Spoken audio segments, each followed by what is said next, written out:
And boom. Okay. Ooh, excuse me. Welcome back to 14 Days with You. Not sure if I have sound again. Whoops. Yep, I think I gotta fix my sound mixer once again.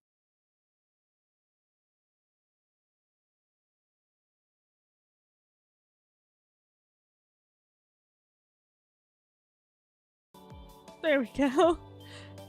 Alright. Um, Yesterday when I left off on this, I got a bad ending. So, let's see how this goes today. And this time, let's not make him an edgy e-boy. Let's see if I can change that up just a little bit. Angel, you're back.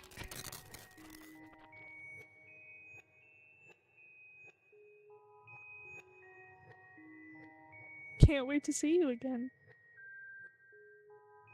Creepy man, creepy man.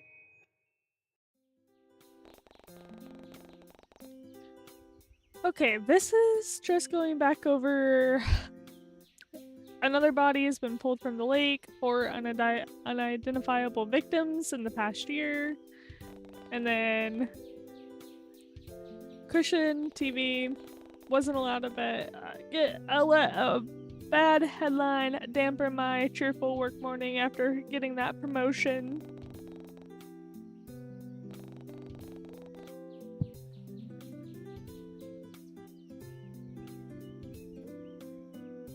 Perfect walking distance from my apartment. There was even this adorable little bakery that served the best shortcakes and croissants known to mankind. It still beats living in the city though. Honestly, I wasn't even sure why I left my hometown in the first place. I read all this yesterday, I won't lie. The fast-paced hustle and bustle of lifestyle of the city just wasn't what I was longing for when I started when I stared out of my window on sleepless nights. The people there were always rude and indigent. It was nothing like Cortland Bay, where everyone felt like a close-knit family and the air smelled fresh like the sea rather than pollution. I'm sure the local crime rate might be getting out of hand as late, and there might be fewer things for me to do here, but my new job keeps me busy and I prefer spending the time alone at the beach over visiting shady bars with people I rarely consider friends. In fact, setting my mug onto the table, I reach into my pocket and pull out my phone. A notification from Moth, my online friend, pops up, so I tapped on the screen to read their message. What greets me was an adorable sticker of some anime character giving a thumbs up, as well as a short message that says "Good luck today" underneath. Moth had always been adamant about showing their endless support for me, even after the 5 years of friendships, cursed memes, and late-night video calls. And even though I would never admit it out loud, I was truly grateful to have somebody like them in my life. Pulling up the keyboard, I began to type a response to their message. Okay, last time I did the meme with zero context, but I think I'm gonna reply later to see if I can get through this just a little faster. Leaving people unread is my specialty, after all. As I reached for my discarded mug, I slipped my phone back into my pocket, intending to reply to Moth later. That's until I heard it go off once more, and then another 3 times. Alright, fine, let me see what you said. Okay, that did not. BT Dubs, did you see the latest episode of AOG? I heard Haruko got an outfit change. Spoil it for me. Did he really change his hairstyle as well, or was it just his sorcerer outfit? I can't call myself his spouse if I don't even know whether he's changed his look or not. Attack on Giants, or AOG, as Moth liked to call it, is a popular anime series that we recently became obsessed with, and Haruko is one of the main characters from the show. He's a sorcerer from the Shitsu clan. Fuck it. And is widely known for his shy, empathetic, and airheaded demeanor. As of late, his unique hairstyle has become a trending topic within the anime community. Now that I'm thinking about it, what hairstyle did this man have? You know what? Fuck it, I'm going long again. If he's gonna be a creep, at least he's gonna be a hot creep. He grew it out! That I needs to be capitalized. I can't be the one to point out grammar mistakes. I knew there was this 1-year time skip, but damn! I'm bouncing off the walls right now. By the way, I don't mean to change the subject, but didn't you say last night that you were gonna head off to work at 8 a.m? Yeah, bitch, that's why I tried to ignore you! Because it's like 9:30 where you are right now, right? Or am I just dumb and the time zones are mixed up again? Looking at the time displayed on my phone, I immediately let out a string of curses and leapt to my feet. Crap. Grabbing the coat that I carelessly strewn across the back of the sofa earlier, I quickly shrug it before that's weird. Making a beeline towards the door. Before I leave, I spare myself one final glance. The poorly hung mirror in the hallway. Hopefully this outfit I chose was appropriate for my job. Last time the baddie wore fishnets and a choker when I chose something alternative, so let's do... What would be trendy, I wonder? This outfit cost me an arm and a leg to obtain, perhaps, but hey, if my paycheck can cover it, then I should be able to wear it. Giving myself a small spin in the mirror, I admire how the eye-catching accessories move around me. But enough of that, I can check myself out at another time. Hastily I smooth out the wrinkles and pick off any stray pieces of lint from my sleeves before I finally head out the door. I almost catch my coat on the door handle in the process. With a grumble, I tug at the fabric of my coat before slamming the door shut with a little bit too much force than necessary. Even trying to insert my key came with a bit of a struggle, and I had to fight the urge to yell in frustration as I attempt to lock my door. Seriously, when will that lazy bum of a landlord do something about this? I swear I've complained at least 4 or 5 times this month. Oh hey there, Angel. Looking good. My neighbor Violet practically beams at me while she fishes through her pockets for her own apartment key. Resting on her hip was another potted plant. I found myself wondering where she was going to put it this time. I was almost entirely convinced that her whole apartment had been turned into a greenhouse at this point, considering how her balcony was practically filled to the brim with different kinds of plants, greenery, and other various kinds of flora. But I wasn't about to complain or anything. The fragrance that wafted in with the wind always smelled floral, pretty, and earthy. I'm out of words. And it did well to mask the smell of smoke and burnt food whenever I tried to cook. Hey, isn't your top from that high-end brand? I didn't know we had similar taste in fashion. You'll have to let me peek inside your closet someday. I've been looking for some new inspiration lately. Especially with winter right around the corner. I'm just getting excited thinking about it. Oh, but back to you. Yeah, is there anything new with this? I think I'm gonna change my profile picture again.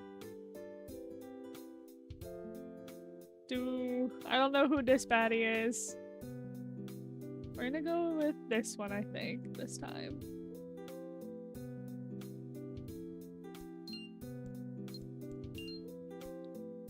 Okay. The map don't work yet, and I don't think I can do anything with this. Alright. Her voice pulls me away from my thoughts, and I notice how the growing smile on her face doesn't seem to falter. Wow, Violet was sure extra chirpy this morning. I wonder if she'll let me borrow some of that energy. In response, I shoot my neighbor a grin of my own, and it was apparent enough to brighten her mood even more than it already was. Damn, I wish my smile could brighten somebody's mood that quickly. I'm gonna say I'm in a rush to see if it gets through this faster. Probably not. That's okay, don't let me stop you. She gives me a small smile and waves her hand free before focusing on her attention on the back on her door. That's until she suddenly jolts as if she just remembered something and swivels on her heels to look at me once more. Oh, I almost forgot. I've been meaning to ask you this, but when were you gonna tell me that you were seeing someone?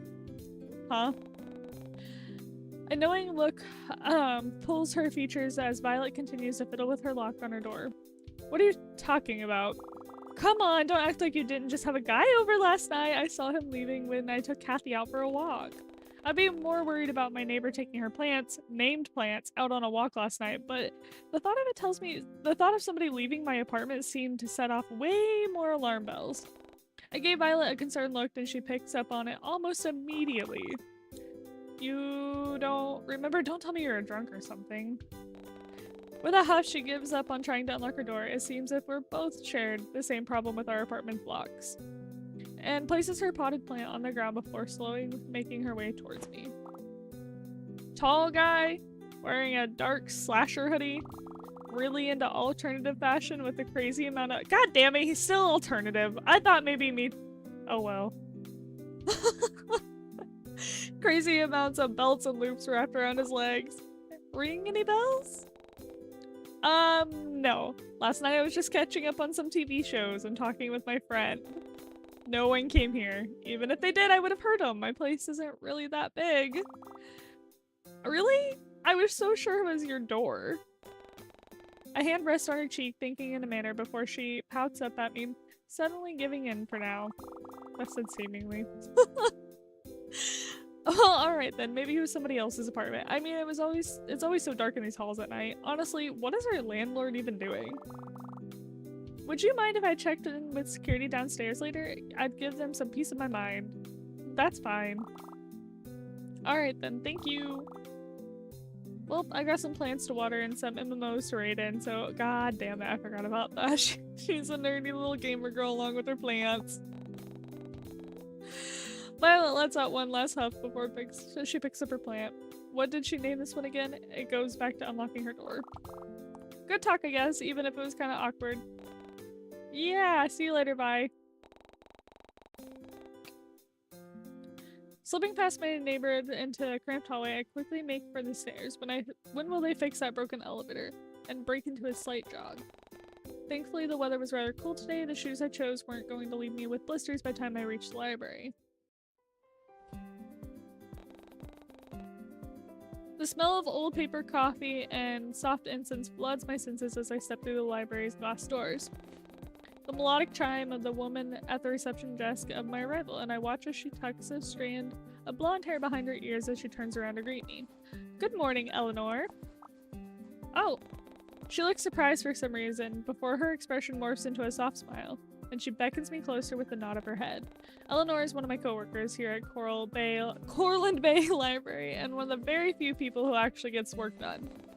And although she's notorious for being rather scatterbrained, she more than makes up for it being with her caring and doting attitude towards everybody. But her nurturing personality can get rather overbearing at times, and I often find myself having to step away to get some breathing room. Nevertheless, she's charming to work with, and I appreciate her looking out for me. After all, who knows what my sleeping schedules would look like without her help. Just on time, I printed out— wait, where did I— Her expression turns into a slight panic as she spins on her heels, and I silently watch with amusement as she shuffles through the various books and stacks of papers lining her desk. Where did I leave it? Here it is! Spinning around once more, Eleanor comes back and hands me a sheet of paper with the word schedule printed in big, bold letters as I take it from her grasp and give the sheet a once-over.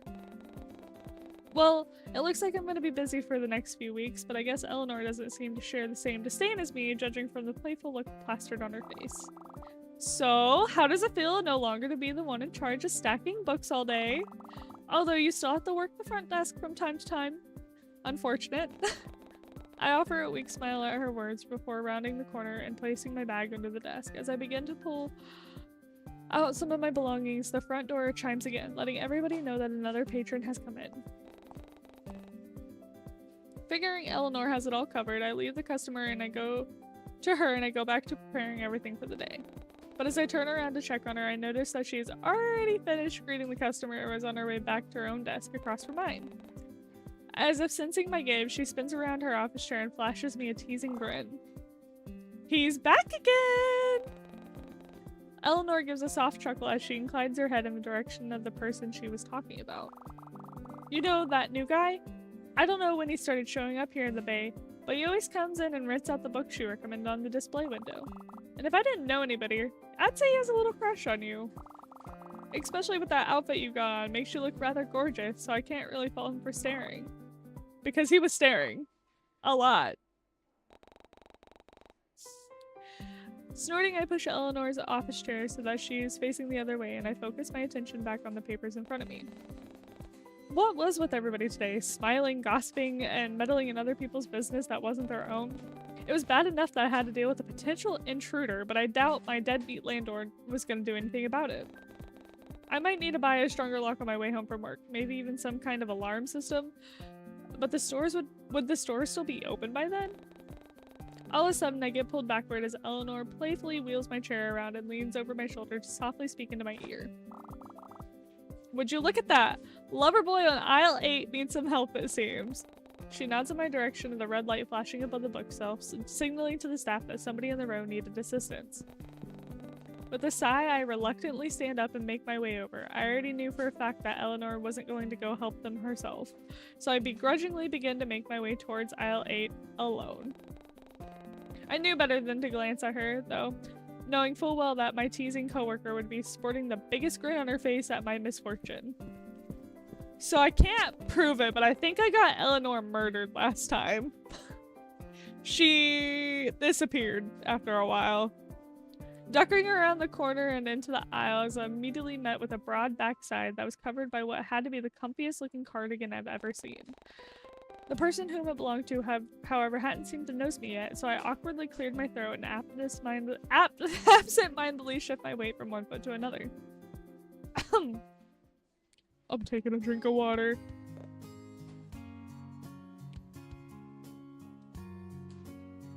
I guess this is the cutie patootie that we're supposed to be freaking out about. He jumped at the sudden noise before sheepishly turning around to face me. Immediately, I was taken aback by his soft demure, doe-like eyes and imposing height. So this is the guy who always rented out my recommended books on the display window, huh? He definitely fit the aesthetic of a cozy literature lover needing a good book. His pink hair also reminded me of Haruko, the anime character I recently have been obsessing over with Ma during our late-night video calls. In fact, even the overall cut, style, and appearance was vaguely similar to his. But then again, his hairstyle could have been trending right now or something, and I just happened to be the last to know about it. But now that I really had a good look at him, which proved to be difficult considering his towering height, this stranger— they're always tall! Never any short kings out here. The stranger also seemed to be bearing a near picture-perfect resemblance to the male lead of this webcomic I was reading. I feel like this is a self-plug. It was called Always With You, and it involved the main character meeting the love of their life at a— He looks kind of goofy. He's cute, but it's kind of goofy looking. As if noticing my spaced out look, the stranger absent-mindedly scratched his jaw while he waits for me to snap out of my thoughts. In fact, I had been so distracted that I didn't even realize that he had been muttering quietly to himself. I wasn't expecting you to show up so soon. Sorry, I hope I'm not bothering you. I was looking for, His voice pulls me back to the present, and I hastily try to make sense of what was spilling from his cherry-tinted lips. I'm gonna say it again. They're white as fucking— white as paper, bro. Watching him struggle with his work could have made anyone feel bad, so I offer him some reassuring smile in return, an encouraging nod of my head. At that, he takes a steadily inhale of air before trying again. I need some help. I'm looking for a specific book, you see, but— And now he's playing with the ends of his sleeves. I felt the sudden urge to reach out and stop him, but I didn't. Did I find the action annoying, endearing, relatable? Who knows, but instead I held back and waited for him to find the words to speak. But wow, even his mannerisms were similar to Haruko's. The endearing awkwardness and sleeve-tugging gave me the sense of deja vu, and it honestly felt like he walked straight out of an anime into this very library. Man, Moth was gonna freak when I tell him about this later. The stranger in front of me takes another shaky inhale before trying to speak to me once more, this time with a lot more confidence in his tone and a fire in his eyes. Do you have any books on native flora? The best I found are on generic wildlife. Nothing about coral land— I don't know why I can't fucking say this today. Corland Bay's outfits. Or am I in the wrong aisle? He was looking for a book about native flora. Perhaps I should introduce him to Violet. Can I push this man off to Violet? Can I give her the creep? Chuckling to myself at the thought, I stepped closer to the tall man and began scanning the contents of the bookshelf beside him. He almost seemed to flinch at the sudden closeness between us, but I showed no sign of moving away. In fact, he seemed to lean in closer and incline his his head towards mine. And had it not been too preoccupied with finding that book, I would have noticed how his breath hitches in his throat as my scent floods his senses. No, you're definitely in the right aisle. Those kinds of books just are more hidden, I guess. I step past them in the time and make my way over to the lower part of the shelves. Absent-mindedly, I run a finger against the spine of each book until I come in contact with one book in particular. And then bending over slightly, I pull the book from the shelf and give the cover a once-over before offering it to the man behind me. Is this what you're looking for?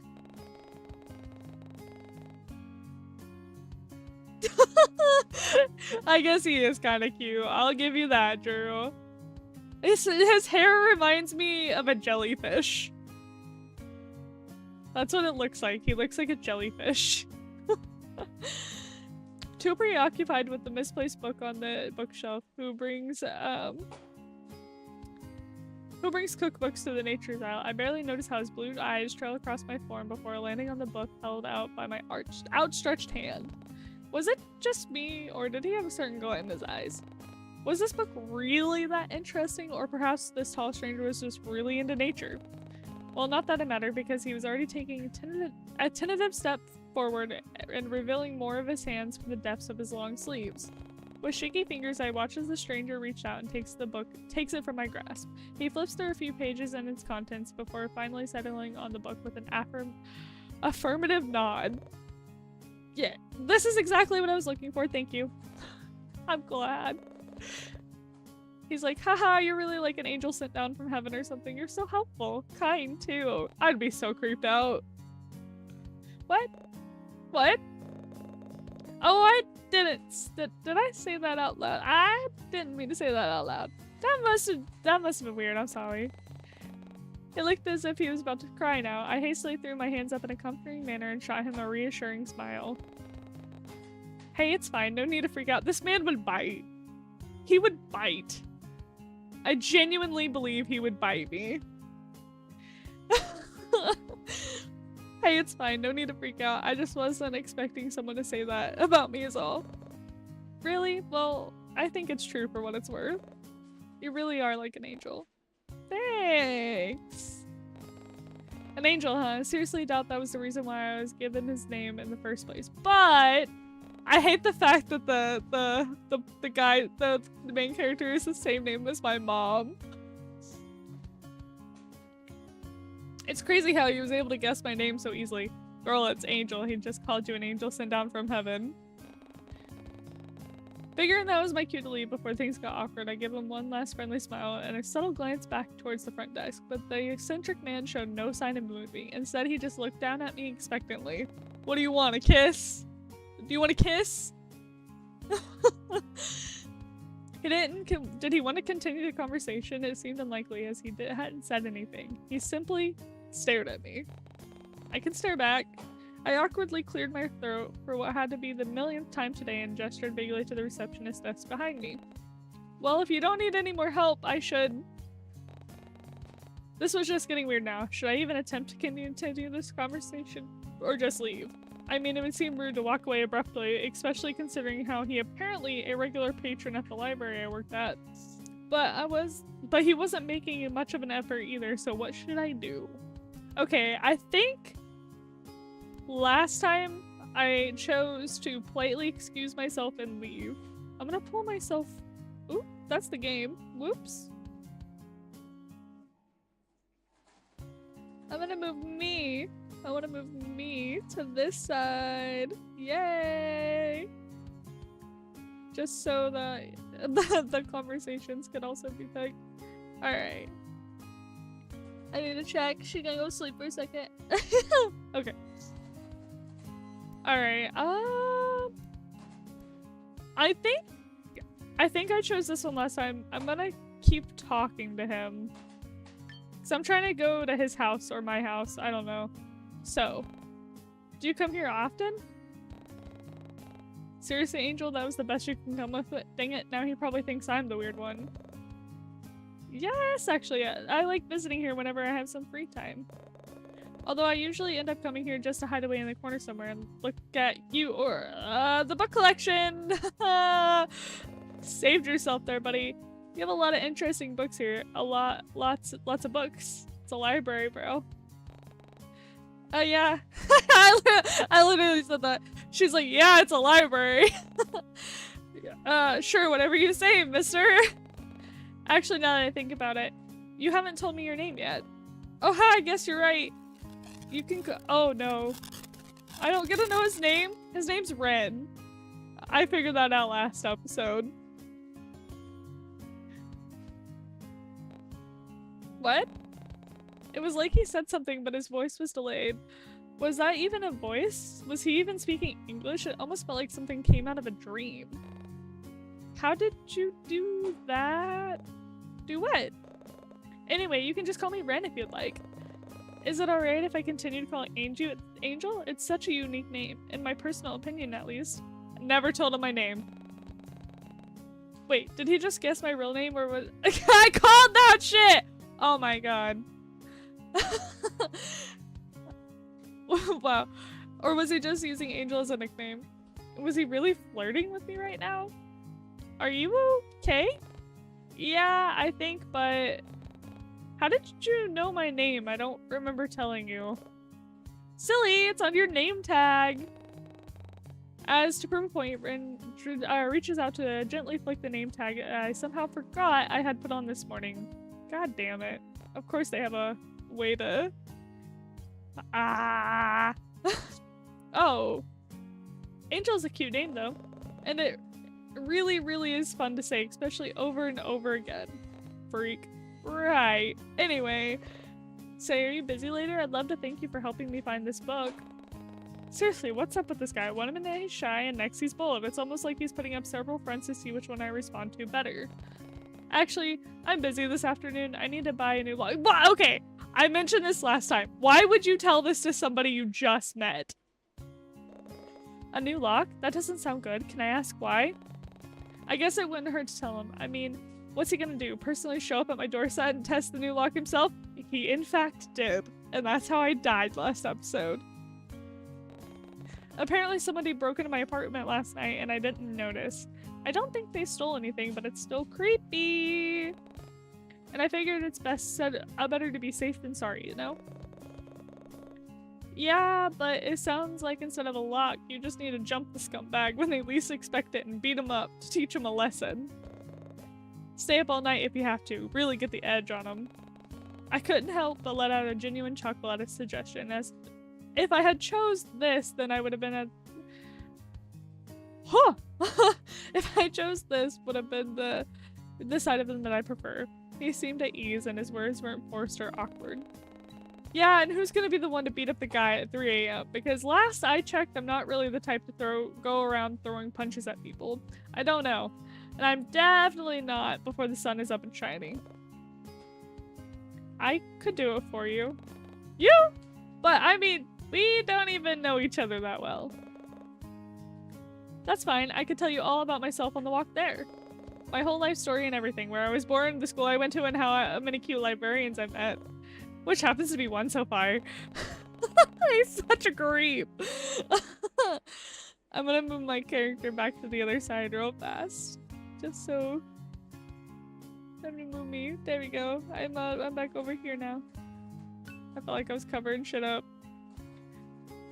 Even if it was discomfort that I was feeling, I had hastily backtracked.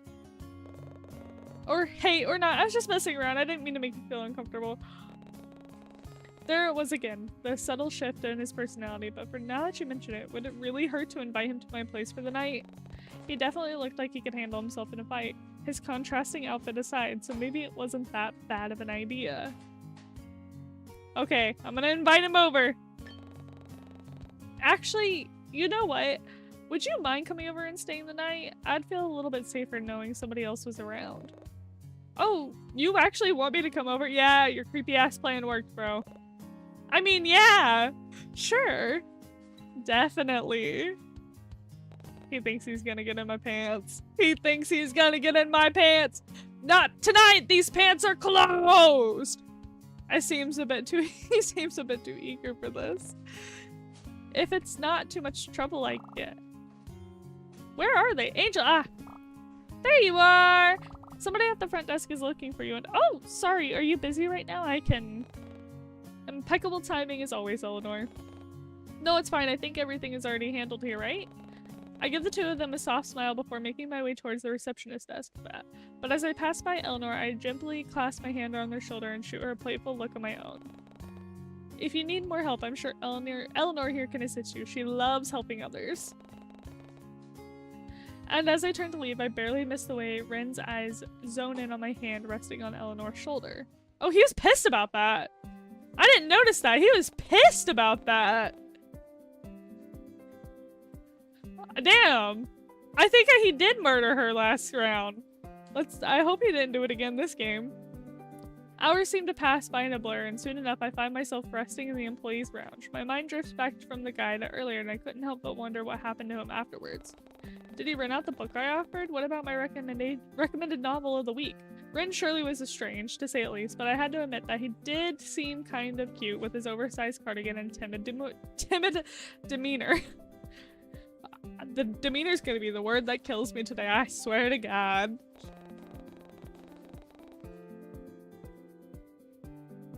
He still gave me off-putting vibes, though, especially with his ever-changing personality. And if I had to be completely honest, that shy and timid persona that he displayed earlier felt rather forced to me. It was almost as if he saw it on TV or something but wanted to try it out for himself, and I just happened to be the first one of his victims. Crazy! I mentioned this yesterday. Crazy, we're already calling ourselves a victim. But who was I to call him out for it? That was his business, but he wanted to act all shy and demure. This guy looks weird to me. Angel, is everything alright? It's not often I find you in here at this time. Cohen, my boss, he startles me as he suddenly appears in the entranceway. Everyone saw him some kind of blessing to this institution because the moment he showed up, all forms of trouble seemed to disappear overnight. Those low-life teens started causing chaos elsewhere, and their rumored gangs became few and far between. I like to think this man himself went and beat up all the gang members. I just gave them the good old 1-2. At first, I thought that he might have been linked to these criminals earlier because of his intimidating gaze and facial scars, but then I got to know him better and found out he had a massive soft spot for those dear to him. Though, much like Eleanor, Conan felt more like a father figure with how much he fretted over his staff and their well-being. I mean, he literally installed a new air conditioner and water dispenser last week because one of his employees fainted to a heat stroke.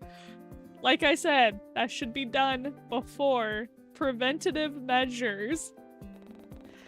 It wasn't anything too major, but it was nice to know that our boss was considerate enough to care about the people he hired. I doubt I could say the same about my old job in the city. Conan was also nice to chat to whenever I went on my breaks, and would always encourage me to take as much time as I need before returning to my desk. But after realizing I had once again been spacing out, I pulled myself away from my thoughts and turned to offer my boss an acknowledging smile. Yeah, I'm fine, just taking a short break. I'll be back out there soon. Take as long as you need, don't overwork yourself. He seemed hesitant to leave. If the way he was shifting from one foot to another was any indication of, he shot me a concerned look before opening his mouth, only to close it once more. Fuck it, I couldn't say it yesterday either. Have you seen Eleanor? I asked her to come here and see me regarding the unsorted- I think she's dead. That's where I think Eleanor is. I think she's dead. I'm gonna give it to you blunt, buddy. There's a guy out there, his name's Ren, and he's kind of a freak. And there's already 4 people dead, so she might be the 5th. I might be the 6th. Who knows, you might be in the running for 7th or 8th, but we could possibly make you to 10. Let's see. Have you seen Eleanor? I asked her to come up and see me regarding the unsorted novels in the storeroom, but she has yet to show up. Eleanor, last I saw her, she was talking to one of our patrons in aisle 8. Maybe she's still there. I'll have to check again then. Thank you. With that, he disappeared just as quietly as he came. But it was odd, it wasn't like Eleanor to suddenly go missing. Was she still occupied with Rin? Because it's been a while now, so I figured she would have finished helping him and left by now. Oh well, I'm sure she'll turn up sooner or later. I'm sure she'll turn up in a fucking lake or a ditch. Let's see! Hopefully she's alive. Oh well, I'm sure she'll turn up sooner or later. Ren didn't seem like much of a talkative person anyways. Bullshit, he talked to us for a good second. Jeez, why do my thoughts keep returning to that eccentric man? You invited him over to your house, bro! Deciding that I wasn't going to waste my time thinking about any more pink-haired guys besides my beloved oh god. I'm fucking the names up again! Haruko. I get up from the lounge and meander my way towards the front desk again. Oh, I need some water. But once I arrived, I immediately noticed that my chatty coworker was still nowhere to be found. It was just like my boss had said, Eleanor was nowhere to be seen, and it wasn't like her to leave the reception desk unattended for so long. Maybe she managed to knock over a pile of books again and was busy cleaning it up. It certainly wouldn't be anything out of the ordinary for her. Well, I'm sure she'll turn up again soon. I don't think so, guys. I don't think she's coming back. The impact from me plopping down in my office chair caused some of the papers around me to rustle. A bright pink sticky note floated around and captures my attention. Assuming it was left here by Eleanor, I peeled the folded note off my computer screen and read it. Angel. Unfolding it and reading the following. Oh, it's different! Last time it was just his number, and I refused to text him. I was like, block! And then he killed me. I'll wait for you after work. But if you change your mind about our deal, just keep walking. I'll take the hint, don't worry. I don't think you'll take the hint if I just kept walking. That starring guy from aisle 8. I couldn't help but crack a smile at the name Rin chose for himself. And before I allow Eleanor the chance to manifest behind me and tease me to kingdom and come, I pocket the note and I go back to sorting through the stacks of returned books left on the desk. I think we're finally after work! Yay! True to his word, I catch a glimpse of Rin patiently waiting for me on one of those benches as I pack up for the day and leave the library. From afar, he looks like an oversized puppy waiting for his owner to return from work, and admittedly, I found it rather cute. Did we find it cute? It might have been kind of cute. That might be kind of cute. Especially with how his figurative tail starts to wag upon my arrival. Rin seems happy too to see me, but before I can even call him out on it, he offers me a bottle of water that I assume he bought from one of the convenience stores down the street. You sure worked hard today. Now you can finally rest, huh? He's looking down at me again with a glimmer of expectancy in his eyes, so I hesitantly take the bottle of water from his grasp and give him an affirmative nod of my head. Thanks. No problem. Did you want to head off now, or do you want to rest for a bit? I mean, you were standing a lot today. He seems almost lost in his thoughts now, and I wonder how he knew what I had been doing all day. After all, I figured he would have left after he found that book, but then maybe he stayed a little bit longer to read it. Oh, no, I'm fine, but do you think we can make a quick detour on the way? I still need to. Angel! Hey, yo! Oh, he's mad again. Look at him! He's angry! He's angry, these two men. I think this one might be gay, I ain't gonna lie. Hey, yo! I could recognize those boisterous voices from anywhere. The first one belonged to Jae-hung, or simply Jae, the guy I had met at university. He sat next to me during the first few days of orientation, and even offered to lend me his phone charger when my battery started running out. He's a fun guy to be around, though his extroverted and energetic personality was often hard to keep up with. But Leon, the other guy awkwardly hanging off of Jay's arm, was a different story. We practically known each other since babies, but he moved away from Coraline Bay when we were still in elementary school. I wasn't sure when he moved back to the Bay, but it was great knowing that I'd be able to see him again. I wish I could have found a time to hang out with him just like we used to, but I was always busy with work and he was always busy playing volleyball and taking care of his sick mother at the hospital. There's always somebody that has a dying parent. I swear to God, there's always somebody in these stories who has a dying parent. Before I knew it, I was being pulled out my thoughts by Jay's bubbly laughter. Hey, still with us? Angel, finally finished with work? This man's gonna murder y'all if you don't leave. Oh, and who's this? This is Rin. We actually met at work today. Maybe it wasn't a good idea to tell Leon, the human personification of overprotective, that I just met a man today. That what would he think if he found out I was bringing him home a complete stranger? He usually rents out my recommended books at the library anyways. Leon J, this is Ren. Ren, this is Leon and Jay. Unfortunately, these guys are my friends. It's truly unfortunate to know a handsome bloke as myself. Okay, buddy. He's pretty cute. Out of all the characters, I do think he is the cutest though. Leon is dramatically clutches the spot above his heart as he leans in farther into Jay's shoulder. So Ren, you new here? I like to think I know everybody here in the Bay, but you've seemed to prove me wrong. Yeah, I moved here a couple of months ago. Did he follow me from the city?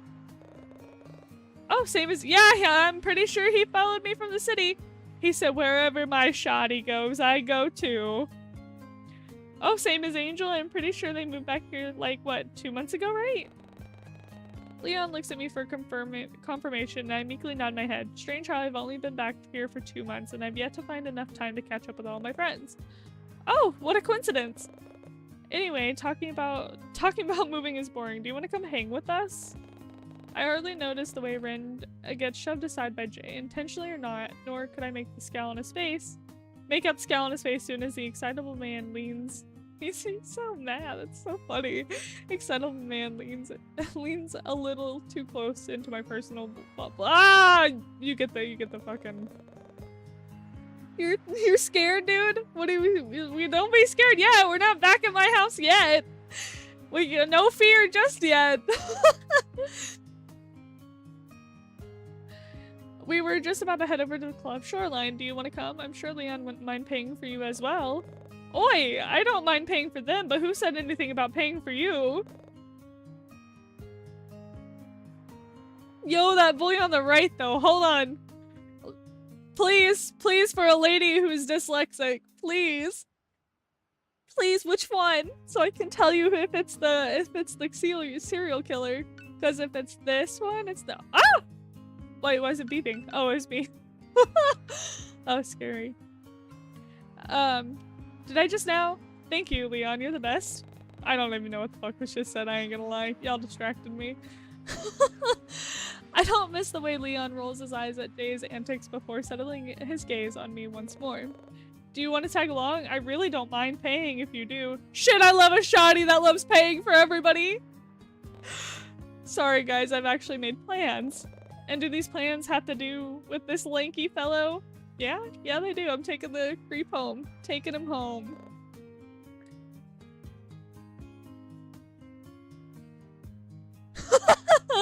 Okay, so the guy with the jellyfish hair, the pink hair, I think he's the definite killer. He's already murdered like 5 people, I'm pretty sure. And my last playthrough, he murdered me because I didn't let him into my house. My name is Ren. Actually, yeah, I promised to hang out with him today. Ah, he can come clubbing with us too. More the merrier. I'd rather not. Sorry, maybe another time. I'm kind of drained from work anyways, so. Hey, no worries, doll. I don't know what he's trying to say here. Just make sure you take it easy when you get back home. I also said the guy in the floral shirt was pretty cute. He shoots me a considerate smile before throwing his arm over Jay's shoulder. Well then, if you'll excuse us, I gotta find a way to make this knucklehead cover his own entry fees. We can all catch up another time, okay? And if you need help with anything tonight, just give me a ring, yeah? I'll watch my phone like a hawk. It was nice catching up with you again, Darlin? I don't know. And nice meeting you too, Ron. He called you fucking Ron, bitch. As they leave, I notice the way Leon looks at Rin up and down, almost as if he was sizing him up. But Jay, like always, ignores the mood and thumps Leon in the back to encourage him to walk faster. I watch as they both throw a carefree wave over their shoulders and both head off in the direction of the nightclub a few blocks down the street. So that wasn't awkward at all. I turn to look at Rin, but his eyes seem to be fixated on the 2 retreating figures. He doesn't seem to snap out of it, so I gently call out his name again. Oh, sorry, do you wanna head back home now? In the end, we made a quick detour to the local locksmith before heading back to my apartment. Doll like darling. See, that's what I figured. Doll. I just don't like the way it comes out of my mouth. So, this is my place. You'll have to excuse the mess. I wasn't expecting to have anybody over. I'm making this man sleep on my fucking couch. There's no way this man is getting in my pants. Hey, don't worry about it. I know you're not a messy person. He probably literally does know. He's been in my apartment. I mean, from what I can tell, you don't really seem like the messy type. Yeah, well, I hope you can still keep that image of me after you see the state of my place. His soft laughter echoes down the hall and almost drowns out the sound of my neighbor opening her door. Oh! Violet almost seems embarrassed as she jumps behind her door, clearly not expecting somebody to be around this time, but she brushes it off with a soft smile and steps outside. Hello again, Angel. We seem to be bumping into each other a lot today, huh? Oh, who's this? How do I explain to my neighbor that Rin wasn't some guy I had just met at work today? Yeah, I literally just fucking let this man in my house! I'm certain she'd chew me out for bringing home a complete stranger, but still, he didn't exactly seem the type to murder me in my sleep. Dead wrong. I'm dead fucking wrong about that. In fact, he seemed more like the type of guy to ask me and return his order because he asked for no pickles or something. This is I'm Rin. Oh, he's mad again! Come on, you can't hate Violet.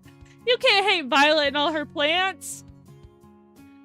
Immediately his large frame blocks my view as he steps in front of my neighbor and me, almost as if he's wanting to put as much distance between us as possible. I guess he is a yandere. I wonder if I can get with a lady in this game. I doubt it. I think he's my only choice. One of his hands shoots out from the inside his pockets as he I'm fucking it up.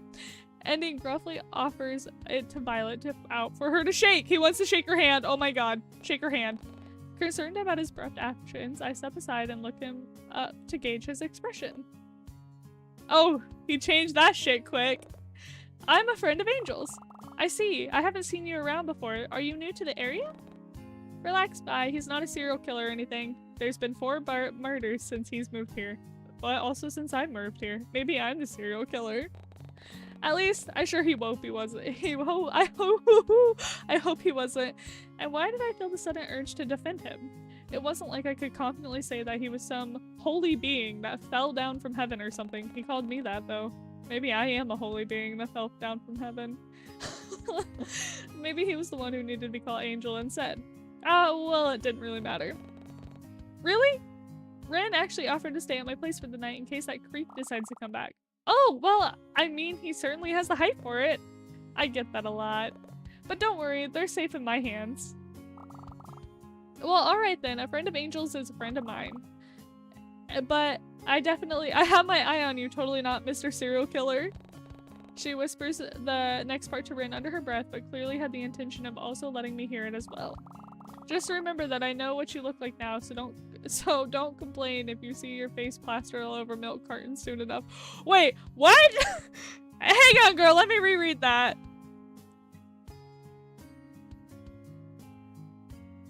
Okay, got it. Well, alrighty then, enjoy your night. And no funny business, the two of you. I'm off for my walk now. Toodles! Ugh. Ignore her, please. Alright. Okay, but I gotta ask.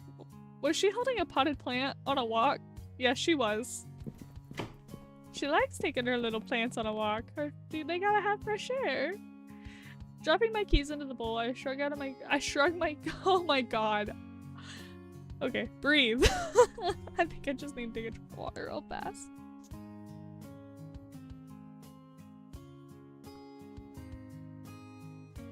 Dropping my keys into the bowl, I shrug out of my coat and drape it over one of the chairs near the entrance. Well, make yourself at home. The music's— oh, I thought the music was about to stop. I was so scared. Turning to Rin as he awkwardly shuffled in the hallway, almost uncertain as if he should come inside or not. He moves to take off his shoes, and I watch in awe as he neatly stacks them next to the umbrella rack. Oh, are you the type to leave your shoes on at home? Sorry, I'll... No, you're fine. He really was adorable, but now that he's here, I wasn't quite sure what to do next. I usually pop on a TV show or something, or some anime while I chow down on some takeaway food, or even just talk with Moth until some unreasonable hour in the morning, but now that I had company over, I wasn't quite sure what to do. I didn't even know what Ren liked to do in his free time. Turning to the face the pink-haired man once more, I almost jumped back into fright. Clearly, I wasn't expecting him to get so close to me while I was lost in thought. I can almost feel the heat radiating from his large frame and feel the small puffs of air. Oh my god. It's okay. Air in his nostrils while he shyly leans down to look at me. Oh, so, breathe! Girl, you tell me, I can't breathe either. Was there anything you wanted to do? Or, because I usually just... Dang it, it was hard to think straight when he was standing so close to me and wafting his stupidly strong scent of mint and fresh linen down in my direction. Why is I even so attentive to the way Ren smelled? Wow, I sound like a creep. Nah, I don't really have anything I need you to do. You can just go about your normal routine if you want. I'll try not to get in your way. Or you can just put me in a corner somewhere and pretend I'm not there. Whatever works for you. No offense, but you take up too much more room than you'd think, so I doubt that would work. Touché. Once again, I found myself being drawn in by his soft laughter, and I couldn't help but chuckle along with him. Was it always this easy talking to him? It was like we were childhood friends reminiscing about old times or something. Except only one making it awkward now was me. Glancing back at Ren, I noticed how he was still looking at me with those expecting eyes of his as he looms over me in the entryway. Damn, they're still in the entryway? Go sit down on the couch! He obviously didn't want to do something I'd be uncomfortable with, and he couldn't really suggest anything since it wasn't his home, so I guess the choice was up to me after all. Oh, hang on. Watch some television, make a late night snack, suggest getting ready for bed, ask him to leave, goddamn. Okay, thanks for walking me home. Let's make a snack. Are you hungry? I think I got some leftover takeaways still in the fridge that I can heat up, or we can raid my pantry for some snacks if you prefer. Is it okay? I don't want to be a bother. Not at all. I'm feeling a bit peckish anyway. Well, alright then. Settling in on the couch with some microwave food and snacks, Ren and then I decided to put on something to watch. There wasn't much on at this time besides some B-list horror flicks, and to my surprise, I found out that Ren actually really liked those— yeah, no shit, he really liked those kind of movies. Or at least he seemed to enjoy it with the way he hunched over in the seat and gazed intently staring intently at the screen as the hunt sequence begins. God damn. This man's going to fucking, like, make me run in like those rich people do in that one book. But I suppose I couldn't understand the intrigues, seeing as once I glanced back at the television, I found myself completely enraptured by the suspense and overall chilling atmosphere of it all. The killer was chasing down his victim, and I watched with bated breath as he stalks his way towards the door, cutting off the glow of the light from underneath the door frame. Drew, this is actually getting scary now. Almost smugly, like he exactly knew where his victim was hiding, the masked killer knocks on the door before letting himself in. He walks with heavy footsteps toward the edge of the bed before ever so slowly bending down. He walks with bending down, lifting the quilt up, raising his axe, and— oh my god! That actually made me jump. Oh shit! I was so focused on reading. Okay. What? It wasn't the jump scare that got me, but rather Ren's abrupt yelp, clenching my shirt where my rapidly heartbeat thumped against my chest. I spare a glance at the lanky man with fleeting anger in my eyes. Sorry, I really didn't think that cheap jump scare like that would get me. And here I thought you were enjoying these kinds of films. I do. I guess I just wasn't paying it much attention at the time. I see. I didn't in fact see. No, I wasn't looking at him. We changed the movie. We can change the movie if you'd like. You don't have to watch it because of me. I know you prefer watching anime anyways. How does he know that? Nah, I don't mind watching some scary movie if you... How did you know I liked anime? That side of me wasn't something I'd go around telling stranger, and I certainly would have remembered if I told Ren. Oh, I saw one of your posters on your wall when we came in. Attack on Giants or something like that, I think. Oh right, I forgot I hung that up in the when I first moved into my apartment. But I'm surprised he noticed it all the way front in the lounge room. But shouldn't it be in the dark by now in that hallway? It's not like there were any windows to let in moonlight, and I hadn't turned on the light yet. I actually like that anime too. I recently started watching it because, well, I thought it looked interesting. Yeah, he started watching that because of me. At least I put the man on ball! He watches Attack on Giants? Well, now that I thought about it, it made a lot of sense. He definitely gave off Haruko vibes, and his oddly specific hairstyle, timid personality was proof of that. And then again, it really might have been a coincidence after all, but there was no harm in asking, right? Is that why you styled your hair like that? Because it honestly reminds me of one of the characters from it. He's one of my favorite characters, actually. Do you know him? Haruko, the sorcerer who... Come on, Angel, tone it down. This wasn't Moth you were gushing to. No one needed to see this cringy side of you. Although, looking at Rin, he did seem to be interested in what I had to say. But then again, he was probably just being nice. He may be... Listen, the only good part of him being a stalker, that man is gonna beg at my feet to just hear me speak. Oh my god. Maybe it's just, a training haircut or something. Sorry. I like Haruko too. He's very timid and sweet, isn't he? I guess that's why he has, he's a fan favorite, huh? Do you normally go for guys like him? There's that switch in personality again. Was he always like this? I was beginning to think that it was more than just an act he was putting on. He's your type, right? Sure, man.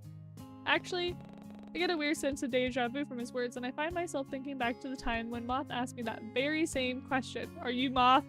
I don't think you're Moth. And then I thought about it, Rin definitely fits the description that I gave them. He had Haruko's look and personality, but also liked to dress in that cozy, soft academia aesthetic that I like.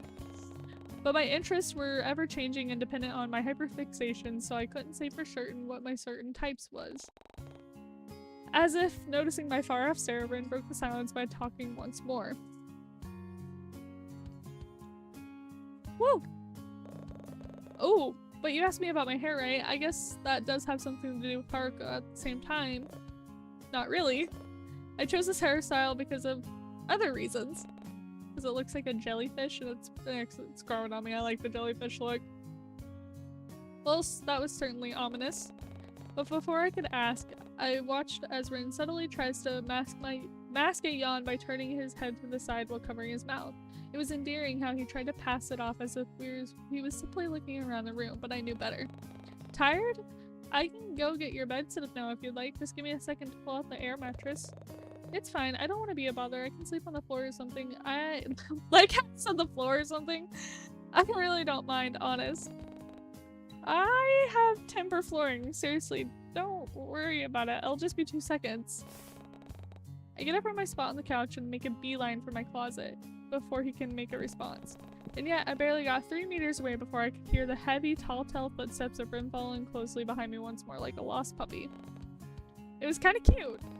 Shaking my head to dismiss those thoughts, I pull out my trusty air mattress from the closet and begin setting it up in the lounge room. That's until I found out that it had a massive gaping hole on the side. Those dang rats, I swear if I had the chance to move apartments, I'd take it in a heartbeat. But until then, I would continue to send a complaint after complaint to that good-for-nothing landlord. I really don't mind sleeping on the floor. And like I said, I have uncomfortable timber flooring unless... Damn! Hang on! Hang on. Let me slide over. Oh my god. This girl really said, hey, you can sleep in my bed if you would like. Give me my controls back. Maybe if I stack some blankets on the floor, my hallway has carpet. God damn. Make the man sleep in the hallway. You could sleep on my couch, or you could share my bed. Absolutely not. I really like the idea of stacking blankets on the floor for him. Oh no, what's the correct choice? Let's go... Nah, maybe if I stack blankets on the floor. That shit's funny. Really? Angel, did I seriously just suggest putting some blankets on the floor even after I asked him to come here in the first place? I can't believe I was about to take advantage of his kindness like that. That's fine. It's really not though. But it is. As I said, I don't mind and I don't want to invade your personal space or make you uncomfortable. Besides, won't you feel safer knowing I'll be right outside your door? If anyone does decide to break in again, they'd have to go through me first. But I guess, no buts. Now, will this corner suffice? You were serious about being put in this man! He wants to be put in the corner. He wants to be put in the corner. He's a bad boy. I need to shut up. It was surprising how we managed to get me laughing again. After setting up some blankets and extra pillows for my room, I showed Rin the way to the bathroom in case he needed to go, and I bid him a good night.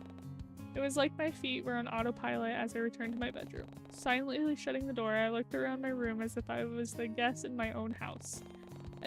It didn't feel awkward per se, but knowing I had brought some home, a complete stranger still didn't sit right with me.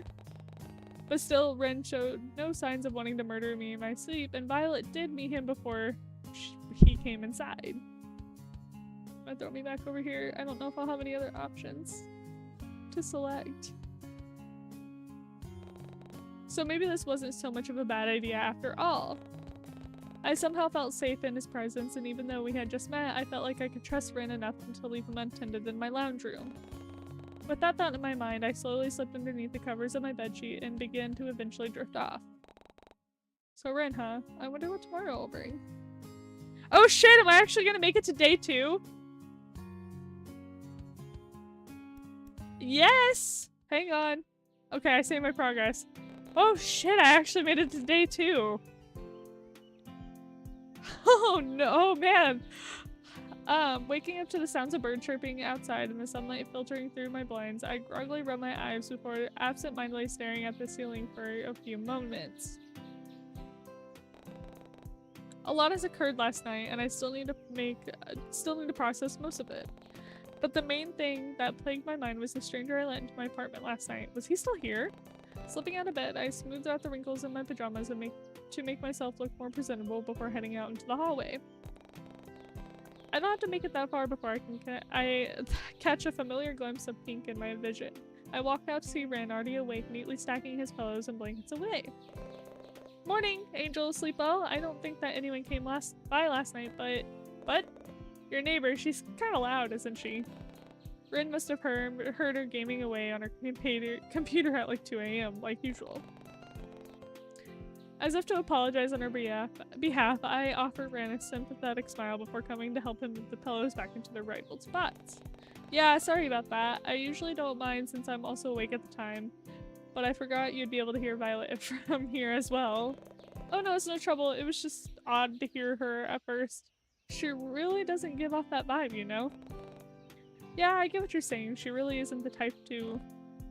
Oh, he's growling. Is he growling at me or is that your tummy?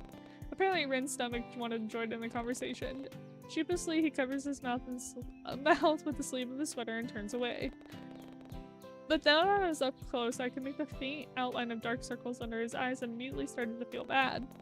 He was hungry and he didn't get much sleep last night. I must have been a terrible host.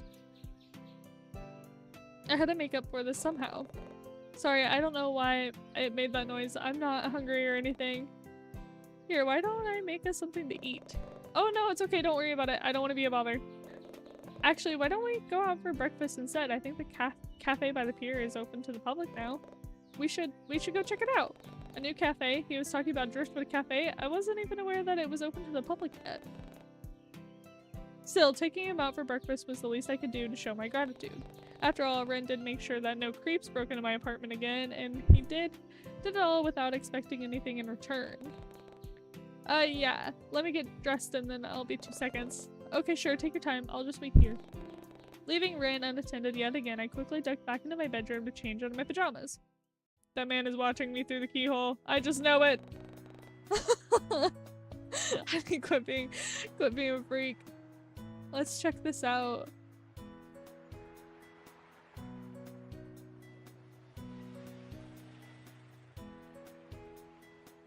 Okay, so does the heart mean that like I have like a... So these are their statuses. Imagine paying to get into a club. My wallet is crying. Excited. I'm so excited for today. A new episode of AOG just dropped. Don't talk to me right now. Open the profile app to get started. Oh, wait. Can I actually put in a status? Oh, shit.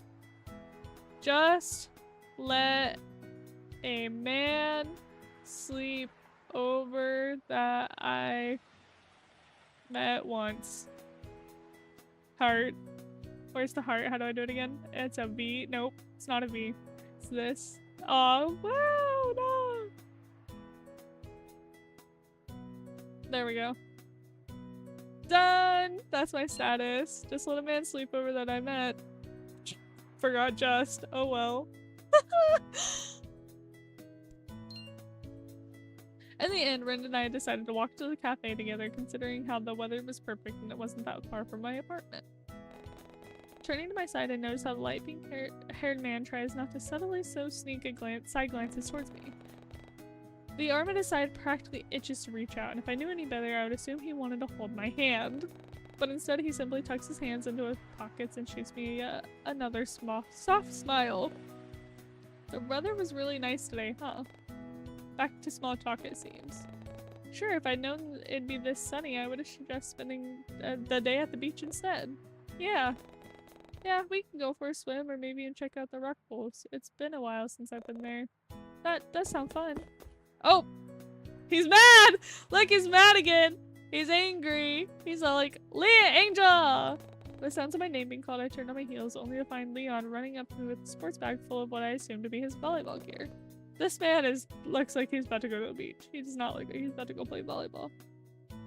Hey yo, Sunfish, it's good to see you out. It's out this early. I was just on my way to the beach to meet up with Jay and Tio. Did you want to tag along? Hey, it's Ron, right? Nice to see you again, buddy. It's Ren, actually. Sunfish? Oh, hey, Sunfish is a cheesy nickname that Leon gave me when we were kids. I don't really get it either, to be honest. So, Sunfish and Ren, was it? Sorry about that, but I'm not too good with faces. Names and faces, too, sometimes. But it's good to see you both again. Doing anything exciting today? If not, you can tag along with me and... Angelfish and I were about to... Angelfish, damn! Trying to give me a nickname, buddy? Angelfish and I were about to go on a date, actually. Angelfish? A date? Look at his face! He's so upset about that. Well, he's like, okay. I don't miss the way Rin suddenly pulls my arm closer to his side, nor the way he'll cling onto me as if I suddenly disappeared. You're going on dates again, Darl?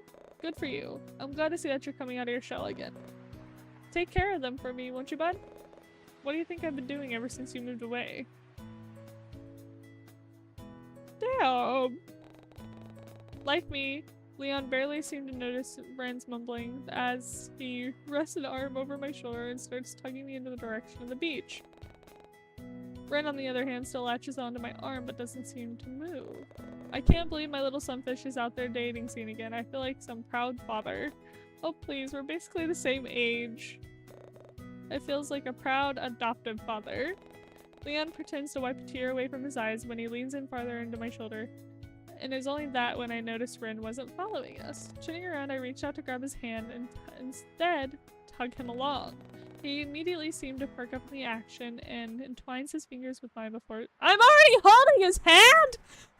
Damn! Before falling into step. Right, as fun it is to catch up with my proud adoptive father who's the same age as me, which makes things weird, Rin and I do need to get going. Oh yeah, of course, I didn't mean to take up so much of your time. He unhooks his arm from around my shoulder, then inclines his head towards the beach one more time. But my offer still stands. If you want to catch up some more, I'll be down at the beach with... Tio, god damn! Hello! Hello, Shawty! Hello! Oh my god! Uh-oh, I broke the screen. Couldn't find it. Ah! I broke it! Help! He's gay. Okay, I fixed it. Speak of the devil. Almost like you appeared from thin air. Theodore, or rather Tio, emerges from somewhere behind Leon and makes his way towards three of us. Though unlike most of my friends here in Cortland Bay, I actually met Tio in the city a few years ago, back when I used to live there. In fact, it was through our mutual friend Jay. Apparently, they had both known each other since the beginning of middle school, but after graduating and moving on to university, the pair were still practically inseparable. Awooga, that's right, bro! Awooga! He's pretty cute. He's so mad. Look how mad this motherfucker is. According to Jay, Tio would show up at campus to pay him a visit. Though, if I were being honest, I'm sure Tio did it agnotistically to some of the to annotize some of the students and staff there. It definitely wasn't out of the ordinary to do him something like that. Plus, it offered me a lot more insight into the whole assertive yet nonchalant attitude that he liked to put on. Imagine if Jake was still here to see this guy, bro. I still don't think you'd like him that much. I know this is his fave. This is the first time I'd witnessed it when Tio found me sitting alone at the cafe. I still remember sitting there slack-jawed as he practically shoved my laptop bag to the side before he sat down and took a sip of my drink. God damn, this man is assertive. I'd be so mad if somebody did that to me. The satisfied grin from seeing my displeasure said everything, and had he not offered to buy me another drink, I almost certainly would have told Tio to get lost and bother somebody else. But before I can reminisce any further, I hear the sounds of Tio's footsteps drawing closer and pulls me back to the present. I watch as he walks up to us with confident stride before purposely bumping into Ren, with the sole purpose of sending him tunneling to the metal railing behind. God! That's kind of an asshole move, buddy! But luckily Ren manages to catch his footing at the last second, sending Tio an annoyed scowl of his own. Oh crap, sorry about that. Not sure how I missed such a brightly colored children's mascot. That's pretty funny. Alright, there's no need for that here. Despite Leon's tone, Tio barely pays the shorter male any mind, seemingly far more interested in Ren instead.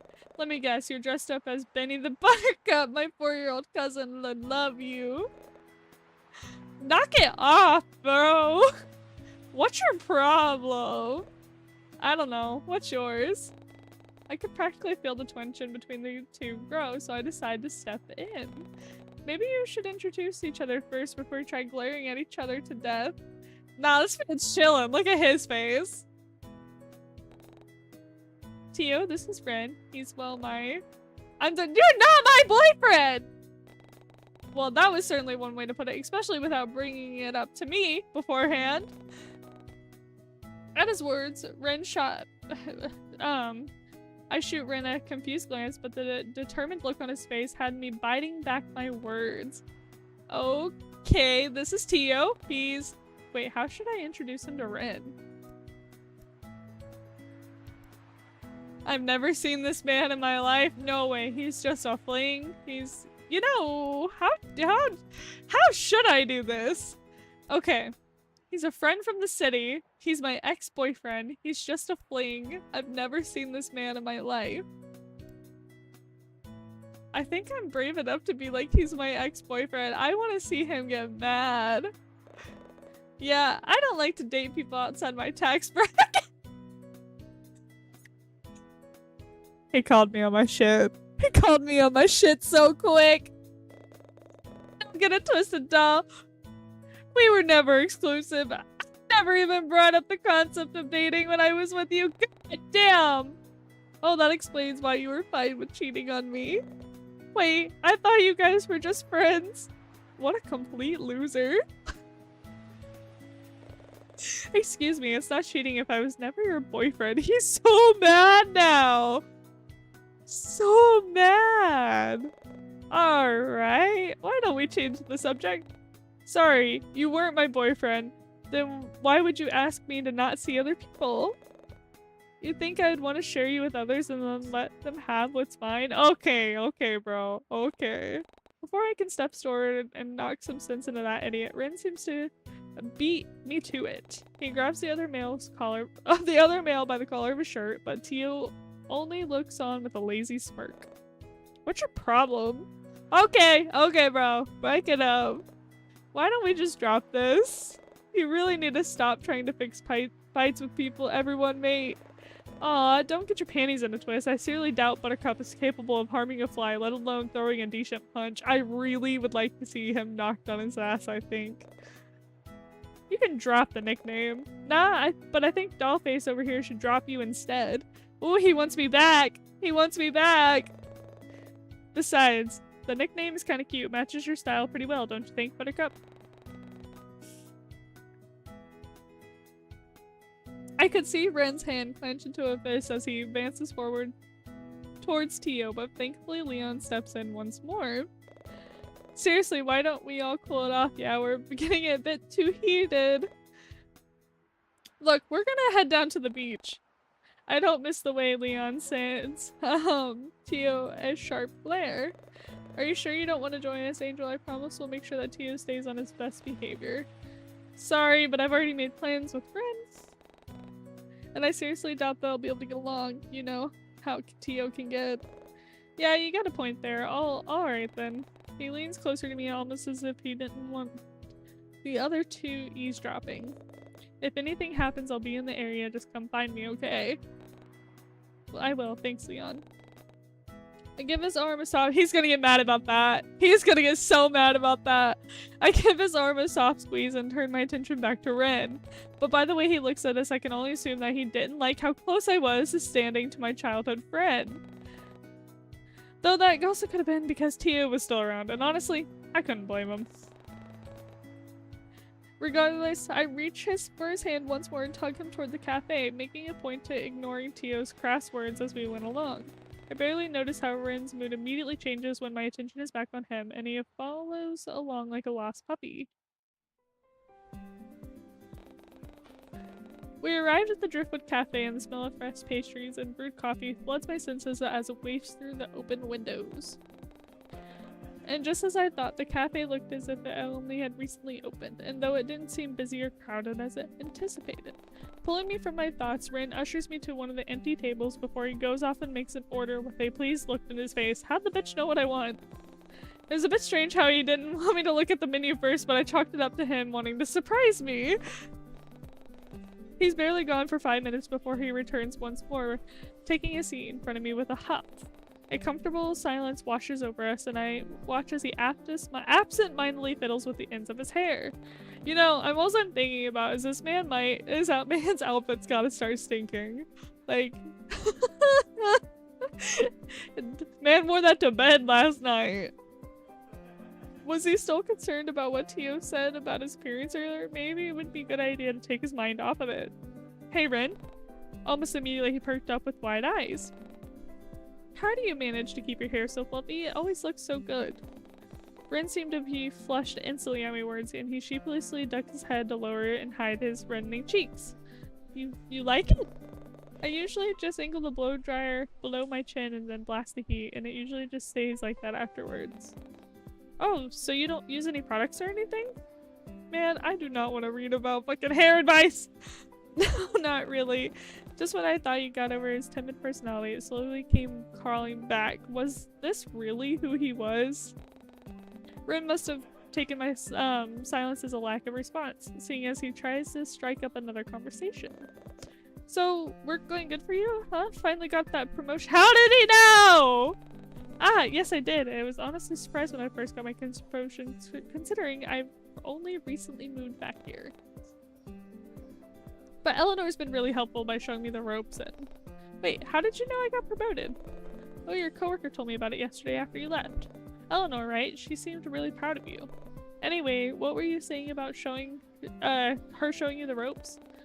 I barely noticed how he managed to change the conversation back to me as I recounted all the times Eleanor helped me through my first week of working here as the library.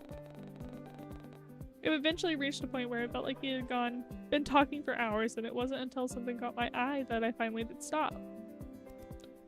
Oh, look at that cute puppy. That goth style is pretty cool. You got something in your hair. Sorry, what were you saying? I'm gonna say you've got something in your hair. I wanna make this man pee his pants. Huh? At my words, Rin seemed almost bashful as he sheepishly started picking at the strands of the pink in his hair, but he seemed to miss a small piece of fluff no matter how many times he tugged at his roots. Here, let me get it. A stifling laugh, I reached over the table to pluck the offending item out of his hair. Rin only seemed to lean in closer to my touch while his cheeks flushed a light shade of red as I pulled the piece of fluff out. Order 25! Oh wait, that's us. Right here, I'll be right back. Before I could get a word in, Rin jumped out of his seat and meandering his way towards the kiosk. It was really a sight to behold, seeing Rin tower over most of the other customers who were waiting in line. Even the cashier herself, who seemed to be at least 6 feet tall, had to crane her neck up. What the fuck? Is this man like 7 foot? This man is just like he's the same height as like the fucking Statue of Liberty? What is this shit? But before I could blink twice, Red was already on his way back with a large tray full of delicious food. He seated himself back in his original spot with a pleased smile and began to lay out the dishes in front of me. Oh, and this... Ooh, I get to pick what I want. Let's go with a sugar cookie, I guess. A scrumptious cookie sat next to my beverage, and I almost heard my stomach rumbling at the sight. How did Ren know that this was my favorite thing to order? Granted, it wasn't like I'd been to Driftwood Cafe before, but it was usually what I ordered at any other cafe. It was honestly like he could read my mind, because he's stalking you, bro. And it was even more mind-boggling that he didn't even need to look at the menu beforehand. It was just like he knew. Don't forget your drink! Ren shoots me another gentle smile of his before placing my drink before me. No way! The drink he placed in front of me, it was a cup of coffee, a steaming latte, can of soda, or a fruit smoothie. A cup of coffee. I could really tell by the scent that he ordered me a cup of steaming coffee. Just like what I'd normally have in the mornings in order to smoothly make it through my day. I hope this is okay. Unfortunately, this cafe doesn't have much to offer, judging from the menu I saw online. Ah, so that's how he knew what to order. I even tried asking for napkins earlier, but I don't think they heard me. Maybe I should try again? I almost felt bad for him, but I also felt grateful for ordering something that I'd normally eat at any cafe.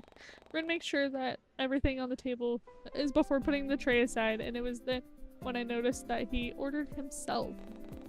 On his plate sat a strawberry sweet roll alongside a cup of coffee that was an alarming shade of black.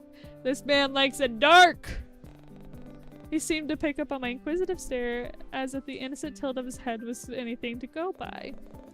Do you want my meal instead? We can swap if you want. I don't mind. Was this supposed to be a date, right? Deciding to tease him a little, I shoots in a sly grin. That's okay, but you could offer me a bite instead.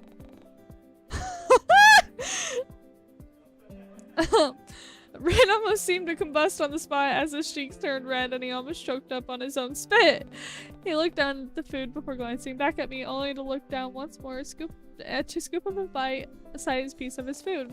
I watched his Ren's cheeks turn a deep shade of red while he brings his fork closer to me, and not wanting to be seen as a coward, I lean in to take the bite. His eyes widen as almost immediately he seems to hyper-focus on the way my mouth wraps around the fork. God damn! I feel like I'm reading something I shouldn't be reading to everybody. Before I lick my lips and let out a pleased hum. Me too, Shadi. I feel like that too. I feel like I'm It's yummy. Wanna try some? He's gonna want to try that from my fucking mouth. The pink-haired man seems to have yet an awkwardly long staring contest with his own fork before he scoops yet another small piece and takes a bite. Rin's cheeks are still scarlet red and he seems almost fidgety with how his legs keep bouncing under the table, so I decide to take pity on him and not tease him for it. Girl, tease him for this. With a knowing smile, I start digging into my own meal with a pleased hum. Why are we humming at our meals? Are we going? Eventually, we ended up finishing our meals and decided to do a bit of window shopping to pass time. I had nothing else to do today and Rin seemed to insisted on spending the rest of his time with me, so I agreed. We passed a few clothing store, ice cream stands, and surfboard rentals and many other interesting buildings, though really nothing caught my interest. But just as I thought I'd lost all hope, one store in particular catches my eye. One of the display windows, I spot this cute little rabbit plushie in the style of my Haruko's likeness. I mean, it even came with his limited edition sorcerer outfit and everything. I couldn't believe that they were selling things here of all places at such cheap price. Rin seemed to take notice of what I was not so subtly gawking at, but before we could enter the store, the cashier walks in front of the display stand and blocks our view. She drops a box of miscellaneous items at her feet and begins stalking the shelf next to the plushies before she finally notices standing at the window. I don't miss the way her eyes widen at Rin, obviously taking immediate liking to him and almost shamishly pushing a strand of hair behind her ear before giving him a small wave. Sneaking a glance at the taller man beside me, I noticed how Rin wasn't even paying any attention. Damn. He's like, nah, shoddy. Instead, keeping himself busy by scratching at his jaw and kicking at the stray cobblestone rock by his feet. But the cashier seemed adamant about getting Rin's attention, considering how she needed to abandon her spot by the shelf and make her way towards us. Oh, hi there! Welcome to Seaside Trinkets. My name is Olivia. Can I help you with anything? Oh no, we're just here looking around. Thanks. We recently got some new beachwear merchandise if you're interested in checking them out. She was seriously ignoring me. Oh, you look kind of like someone I know. Have we met before? Maybe we went to the same school? I don't think so. He's like, move off of me, bitch. Really, I definitely would have remembered a face like yours. Damn, she moved in closer again. Actually, now that I've got a good look at you, I watched as I shamelessly taking in Rin's appearance before crossing her arms over her chest and leaning back. You also remind me of one of those characters from a cartoon that's been getting a lot of traction here. Apparently, one of the locations from the show is based on Coral Bay's main beach. Are you talking about Attack on Giants? Is that the name of it then? Yeah! I really don't know much about those cartoons, but our company recently started selling stuff for it to entice tourists. Do you want to come inside and take a look? Actually, do you want my number as well? Here. You had this prepared? Of course! You always need to be ready in case any cuties walk into the store. Well, I wouldn't want to sound like a hypocrite or anything. Rin looks at me with a shy knowing before he hesitantly reaches out and takes a piece of paper. What did he mean by that? Before I even get the chance to ask, Rin already answers my silent question with a red cheek and crooked smile. This is embarrassing, but I also had my number prepared for when I met. Yeah, that's right. He did give me my number on the thing that the run I got murdered on. I also had my number prepared for when we met at the library yesterday. Here. He reaches in his back pocket and pulls out a folded pink sticky note of his own before just secretly handing it to me alongside Olivia's number as well. He's like, I don't want this bitch's number. Huh? Why was he giving me her number as well? My confusion must have been blatantly obvious since Rin was quickly to explain his intentions with a mischievous skin. He leans in closer to whisper into my ear, maybe we could prank call her later. That'll teach her good to never give her a number out to strangers. But isn't that what you just told me you did? Isn't that what you just did with me, Rin? I match his teasing smile with my own as I run a thumb over the pink sticky note in my hand. Touché, but I've yet to receive any prank calls from you, though. Don't jinx it! Just as Rin lets out a puff of laughter at my joke, Olivia cuts him off. Hello, I'm still here.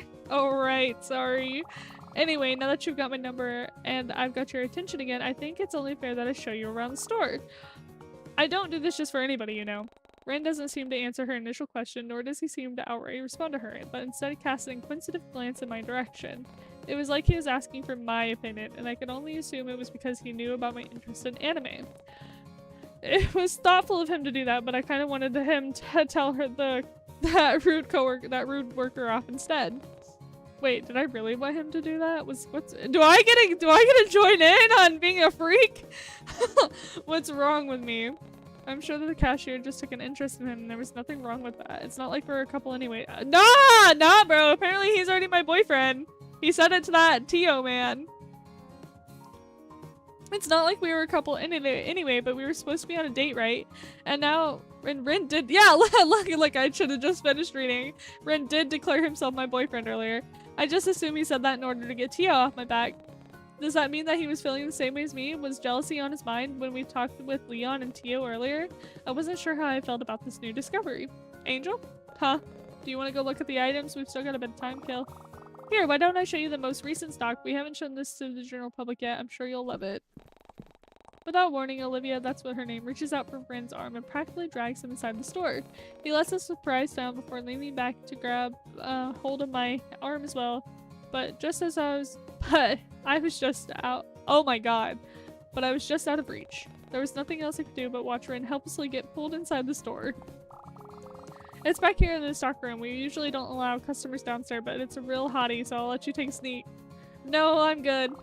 Don't worry, we won't get caught. I'm sure your partner won't mind if I borrow you for— Damn!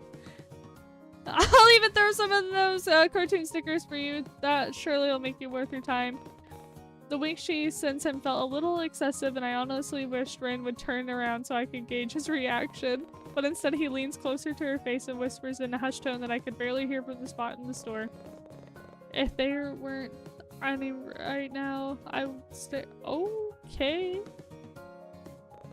And honestly, there's nothing more I'd rather do. She seemed scared. It looked as if they were having a really intimate conversation. I suddenly felt the urge to look away. Why was I getting so bothered over this? I know we weren't together, but Rin shouldn't have been off flirting with other people while on a date with somebody else. Besides, this is the exact type of thing Tio would do to me when we were dating. He'd go around shamelessly flirting with other people, sometimes while I was in the very same room. God damn, poor girl! And it made worse when he would simply laugh it off by saying he was just messing around and that I shouldn't be getting so worked up. And honestly, I couldn't believe that Rin was doing the same thing to me. I don't think Rin's doing that to you, honey. But still, there was this nagging voice at the back of my head that kept telling me not to give up on him so easily.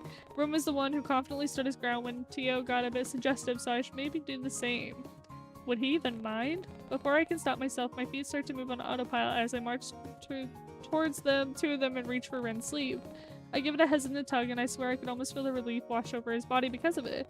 Rin's demeanor seems to change in that moment, and he turns to me with a relieved smile on his soft features.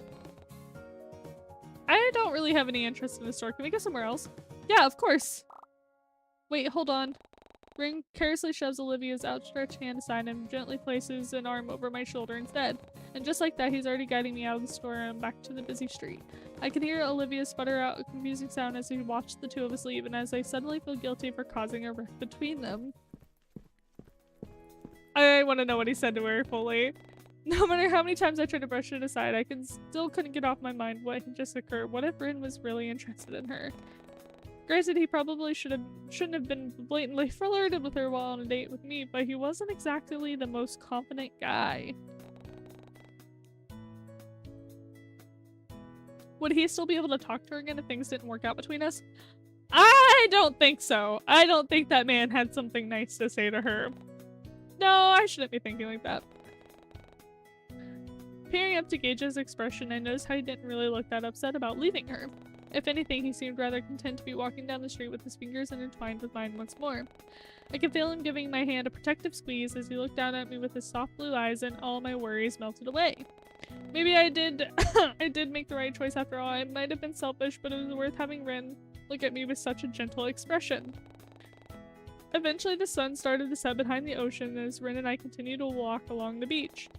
Most of the conversation was geared towards me and my interest again, but every time I tried to learn more about Rin, he almost seemed to divert the conversation back to me once more. But the more I focused on his odd behavior, the more I began to pick up on his social habits as well. I learned that Rin would subtly pick at his sleeves of the cardigan whenever he got nervous, or how he'd scratch at his jaw when the conversation strayed down a path he didn't feel comfortable with. His little quirks told me more about himself than dead-end conversation that led back to me, and I was content with knowing more about him than I did yesterday.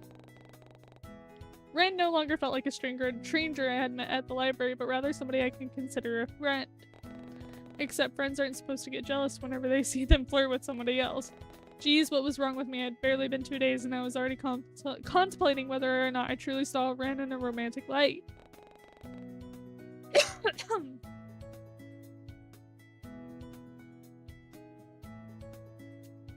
Was it going too fast? All these thoughts were starting to get a bit overwhelming and... Hello? Uh-huh. You're spacing out on me again. There's that look again. He keeps peering down at me with such an adored adoration in his eyes, and if I didn't know any better, I think he'd already been halfway in love with me. But it was a very conceited thought, and it probably wasn't even true. Sorry, I was just thinking about things. Are you gonna share those things with the rest of the class? He sends me a playful smile and gently nudges to my side, and I couldn't help but laugh. When did we become so comfortable with each other, and when did he lose his stutter? Uh-oh, lose my iPad. There we go. Uh-oh. Ah! Well, maybe it's a bit embarrassing, but I was wondering, how do you feel about my sentence gets cut short when a drop of rain lands on my cheek? Instinctively, I looked up and found myself wondering how I didn't notice those dark clouds in the sky sooner. All of a sudden, more droplets fall down until it's pouring rain and forcing everybody in the area to find cover. Over here! Ren doesn't seem to pay much attention and he grabs me by the wrist and pulls me underneath one of the awnings of a nearby building. He shields me away from the rain with his body, and I couldn't help but feel tiny with the way his arms caged me in as the rest of them fell against the wall. God damn! I know what we were about to see. That's exactly what I thought we were about to see! Oh my god! We look at each other in silence for a brief moment before interrupting in laughter. Perhaps because of the adrenaline from all the panic of running, or the fact that Ren's hair was starting to lose its fluffiness, but I couldn't hold back from letting out a fit of giggles. This only seemed to spur on Ren as well, as we both were wheezing out of our lungs and gulping down air. I can't remember the last time I ran that fast. Me too. The looming sounds of thunder echo from afar and drowns our laughter until we're both silent one more. Woo! Once we both calm down, Rin moves further away from the rain before casting a glance behind him. Wait here, I'll buy us an umbrella so we can get out of this rain. But you'll get soaked. It's the sacrifice I'm willing to make. I roll my eyes at his corny joke and send him off with an amused smile. He doesn't look back before he makes a mad dash out into the rain and down the street towards the closest convenience store. Though the rain seems to be getting heavier, and the moment he leaves me, I find myself pressing further against the wall behind me to avoid the recoil of the rain bouncing off the pavement. There wasn't much for me to do while I waited for Ren to turn, besides watching people scramble around for shelter.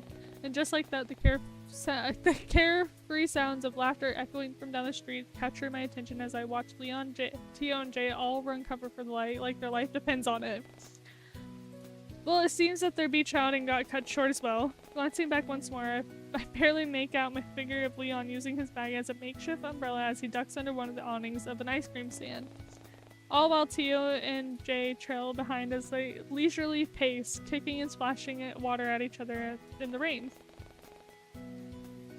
I had to look away the moment Tio started to remove his shirt. I had an inkling that it was just so he could show off, and knowing Jay, he'll follow along without a care in the world, because that's the way that's what he always does when it comes to his friends. A part of me feels like calling out to the group to see if I can wait out the storm alongside them, but they all seem to be enjoying themselves and I don't want to get in between that. Plus, I promised Rim I would wait for him here, even if he was taking his sweet time. Was he ever going to return? There was still no sign of him or his comfy-looking cardigan, and I was beginning to wonder if he really did ditch me. After all, it must have been more than 15— God damn it! I think he went and killed the shop girl. What if he got caught up or something, or what if he went back to see that cashier lady again? Her store did happen to be on the same street, but after spending the afternoon with Rin and getting to know him, I concluded that he wasn't the type of person to do such a thing. But if he was, then it would only add insult to injury, considering how Tio had done the same to me multiple times in the past. Although, if I was being honest with myself, it did seem as if they had chemistry. Dog, I think he told her she was gonna push her down the steps. Especially with how she looked at him and touched his arm as if it was the most natural thing in the world. She apparently knew him as well, or at least he looked recognizable, though. Why did that make my blood boil? Am I turning into the yandere? Thankfully, the rain was there to cool me off, as well as soak up the ends of my outfit and make everything feel damp and uncomfortable.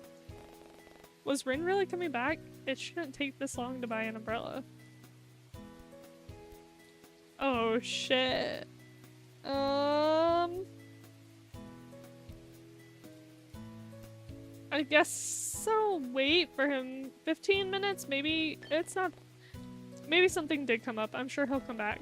And as if on cue, I spot a familiar patch of pink hair within the misty rain and frankly sprinting with an umbrella in one hand and a bag under the other.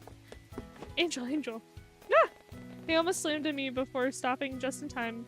I could tell by the way he was wheezing that he ran back here without stopping. Sorry, I thought I almost lost you for a second. It's so hard to see in this weather.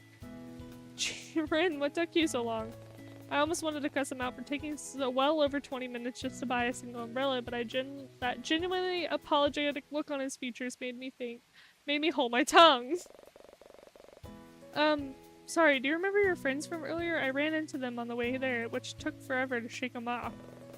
And then the convenience store ended up closing early due to the sudden weather change, so I had to go to an awful souvenir shop with that obnoxious and clingy cashier again, and she asked me if he was talking a mile a minute, and I was worried he'd end up biting me his tongue.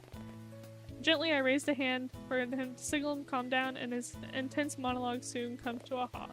I'm really sorry about making you wait so long, but ta-da! I managed to get an umbrella among other things as well. He gives a small twirl in his hand, singing droplets of water all over the place. We can start heading back home now if you want, unless we want to go somewhere specific. Oh shit! Where, I wanna go his apartment! Can we go to my apartment? Sure, it's not that far away. We can wait out the storm there if you'd like. I even have a heater and a dryer we could use. The image of me sitting in front of a warm, cozy heater, it was too hard to resist, so I ended up eagerly stepping under Ren's umbrella while he leads the way. What do you think this man's apartment's gonna look like? Despite the heavy downpour of rain, we managed to make it to Ren's apartment complex in one piece. I guess he really wasn't lying when he said his apartment wasn't that far from mine. But judging from the pristine interior and fully functioning elevators, his building seemed to be in far better shape compared to my apartment. The elevator ride could have been a little less awkward though if it weren't for the slow ascend and tacky music. Or the fact that ah! I choked on my spit! Okay. Or the fact that Ren deemed it appropriate to shake his hair like a wet dog and get water droplets everywhere. God damn it, of course he did. Once the elevator door slid open, I was immediately met with the grandiose corridor and the large spacious doors. I found myself wondering how much it would cost to live in a place like this. Don't look too hard now. My place is a mess, okay? I wasn't expecting to have somebody over today, so I didn't bother cleaning it up. I'm getting a really weird sense of deja vu. Thankfully, I don't have any white-haired neighbors who like to take their plants on a walk. Actually, now that I think about it, it's a bit strange no one lives here on this floor aside from me. I'm not really sure why, but I'm not gonna complain. I can make as much noise if I want to, and nobody would notice. Rin shoots me a mischievous grin, and I find myself wondering what he meant by that. Knowing we ended up talking about the last round. Loud music and stuff, movies. Yeah, something like that. He unlocks the door with some electronical card attached to his keychain, and the moment the door swings open, I let out an audible gasp. Rin doesn't seem phased in the slightest, and he flicks on the lights and walks into his own home, but I could only stand there at the entrance of his foyer in shock. Yes, foyer. He had a whole dang foyer in his apartment. Was this even an apartment? Surely it was a penthouse. A penthouse would make more sense. Holy crap, Rin. Is there something wrong? What is it? I know the decor is kinda tacky, but it came with the apartment and I haven't found the time to do anything about it yet. I'm sorry, but are you the long-lost heir of a billionaire or something? This place is huge. And hello, is that marble? Ah, no, I just get paid a lot for my job. Enough to afford rent, at least. You know, I don't think I've asked you this yet, but what exactly is your job? My job is well, I guess you could say I'm a programmer. I don't know, I just take on a few jobs every so often. Nothing super fancy or anything. Ren, you have marble floor! Leaving the newly discovered programmer at the entrance, I curiously ventured farther into his apartment. Marble is a pain in the rear end to clean too. Oh, Angel, do you want some slippers? The floors can get cold and your shoes are probably soaked, right? Turning around, I noticed Aunt Ren opening a small closet and pulling out a pair of dark house slippers. He looks at me with a curious expression, but makes it no effort to hand them over. Only if you want them. I'll take them, but only because they look like they're Tucci. Ren lets out a puff of laughter through his nose at my joke, but doesn't seem to deny it. Were these slippers really from a luxurious brand? As I put them on, I notice how they're an exact fit, and it makes me wonder if I have average size feet, or if Ren bought a bunch of expensive house slippers in varying sizes. But as funny as that imagery was, how did he accurately guess my shoe size without seeing my feet? Here, why don't I show you the bathroom? I'll find you something to wear in the meantime while your clothes are in the dryer. Or would you prefer a towel instead? I guess that'd make more sense. Sorry, I don't usually invite people over. Seeing his timid side resurface once more gave me the sudden urge to tease him. Is it Egyptian cotton? Egyptian cotton, what is that? It's a kind of name. It's kind of the name, Red. Well, I don't think my towels come from Egypt. I mean, that's pretty far away, and I can only imagine how expensive the shipping would be. You know what? Forget I asked. He actually looked like he was considering the question, and I had to roll my eyes in good humor, especially if his comments on the shipping being expensive. What were shipping costs to him if he could afford a place like this? So, anyway, I'll show you the bathroom. You can use whatever you want in there, nothing's off limits. First, it was offering to spend the night at my place, and then it was Then it was asserting himself as my boyfriend in front of my friends. You know, a girl is not opposed to a man with money. Ladies, let's get that bag! Let's get that bag! He really doesn't care about personal boundaries, huh? I was beginning to think that Rin didn't really seem to mind when it came to me invading his personal bubble as well. Though he still seemed pretty standoffish around Tio and Lennon. It took him a while to warm up to Eleanor back at the library. He even seemed indifferent when he first met Violet, but figured it was only because he was shy. Speaking of being shy, I noticed how Ren didn't seem to be switching up his personality as much anymore. It was beginning to think that he was showing me his real side. Up until now, everything felt real and genuine, and I found that we could bounce back witty retorts between each other more easily. Though every now and then again he might slip up and stutter, but I assumed it was because my teasing made him flustered. So maybe the timid side of him was genuine after all? But I'll leave some clothes outside for you, and I'll put the plushie I bought for you in your room. Oh, yeah, thanks. I have a room? I have a room? I have a whole room?! God damn. To be a rich bitch. Great, I was zoning out again and completely missed half of what he was saying. Something about clothes and a plushie he bought? He's gonna keep me captive here, isn't he? Ah, shit. Something about clothes and a plushie he bought? Was he talking about the Haruka plushie that I was eyeing up earlier? I mean, he was carrying a gift bag from the souvenir shop earlier. Did he really buy me that toy? Ren, however, doesn't seem to pick up on my confusion though, and invitingly opens the bathroom door for me with a soft smile. And so without trying to make things awkward, I quickly slip inside and lean against the door for support, which was fortunate because of one sweeping of the bathroom had me stumbling back in surprise. This is gonna be some luxurious ass bathroom, isn't it? Yup. Whoa. Even his restroom looked expensive, and I was afraid to touch anything, fearing I'd accidentally break it and end up paying for it. Glancing around, I noticed how his countertop seemed to be void of any dental care, hairbrushes, skin products, and whoops!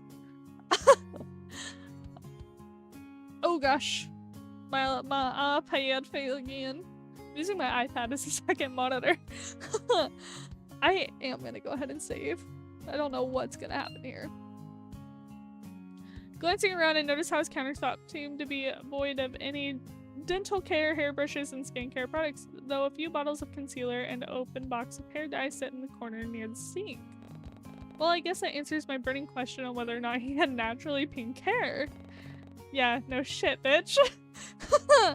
Now it made me wonder if Ren does dye his hair, then what his natural hair color is. There were still so many things I didn't know about that soft-looking guy, and I was beginning to question whether it was really a good idea or not. With a sigh, I decided not to waste any more time thinking about irrelevant things and instead turning my attention back to the shower. Quickly stripping out of my clothes, I jumped into an unnecessarily large glass booth and turned on the water. Glancing at Rin's shelves of Albi limited hair and body products, I couldn't help but notice that one brand in particular had to be the exact same as mine. When did we use the same? Did we use the same body wash? He didn't really smell like me, but maybe it was because I wasn't paying much attention. I mean, who randomly smells people out of the blue anyways? Shaking my head at such a silly notion, I began to scrub away the lingering smell of rain from my body as I quickly wash up. Bundled up in a warm towel, I cracked open the large door and poked my head out into the hallway. Sure it is where Ren left a small pile of clothing outside the bathroom, neatly stacked and propped against the side of the wall. Bringing the contents back inside, I noticed that one piece of clothing in particular was a rather comfy-looking hoodie. And the design on the front, however, was rather morbid-looking, and it really didn't suit Ren's vibe. Maybe it was from a horror film. Look, it's a slasher hoodie, bro! It's the slasher hoodie! Maybe from a horror film or something? Ah. Shrugging my shoulders, I put the hoodie on and instantly get enveloped by the sheer amount of fabric. It made sense considering Ren's large and lanky frame, but this was just absurd. I had to stifle a laugh from the amusing sight and the fogged up mirror, but I had to admit the soft fabric felt nice and warm against my skin. Even the scent came from it felt oddly comforting somehow. Turning back to the remaining clothes in the pile, I gently picked up the next item and tried to put it on. The gray sweatpants didn't seem to fit the length of my legs, despite the number of times I tugged at the fabric. Luckily, Rin was thoughtful enough to give me other alternatives. A dark pair of shorts seemed like the better option, especially since it came with a drawstring and deep pockets. She's got the whole Adam Sandler fit on. I can see it now. Once I was fully dressed, I stepped out of the bathroom and aimlessly walked around until I hear the faint sounds of a TV playing. Excuse me. Feeling curious, I followed the source of the sound down the hallway. Breaking news! A sudden storm hits the bay as gale force winds knock over street signs and even awnings. Glitz believe this sudden change in weather will die down soon and to stay safe indoors. I continue to follow the noise until it suddenly cuts out and changes into blaring monotone sound, indicating that the television must have lost all signal. And soon enough, I find myself in Rand's spacious lounge room. Aside from the TV and the rest of the lights were off, but I could still make out most of the dark shapes within the room at ease. It's dark in the room? It was just as audacious as the rest of the house, though I couldn't help but feel like it lacked any form of life. It didn't seem like somebody actually lived here. The furniture was gaudy yet tasteless, and there was hardly any personal decorations or colors. There was nothing that really screamed rent to me. There were no personal touches, photos, items, hobbies, nothing, just tacky furniture and a bland smell of something sterile. He's murdered people here. If I was being honest, it gave us the same vibe as a dentist clinic or a hospital. I mean, he did mention recently moving in, right? Maybe that's why. Who moved in? Surprised by the sudden voice, I spin on my heels to find Rin coming out of one of the hallways in a new set of comfy clothes. He seemed much more at ease like this, especially with the gentle expression on his face. I thought the man had neck tattoos. Where did they go? I watch as he takes a respectful glance at my attire before sheepishly advertising his attention to the end of his sleeves. Sorry, the only pair of clothes I could find that might fit you Looks really good on you though. Thanks. You can even keep them if you want. The sounds of thunder rumbling in the distance cuts off Brand's mumbling and then involuntarily steps closer to him. Without missing a beat, he reaches out and rests a protective hand on my shoulder to steady me. I'm dying here! Rin idly glances out the window before turning in his undivided attention back to me once more, only this time with a determined look. It's really pouring, huh? I can only nod my head at his words, suddenly feeling sheepish at all. Ah!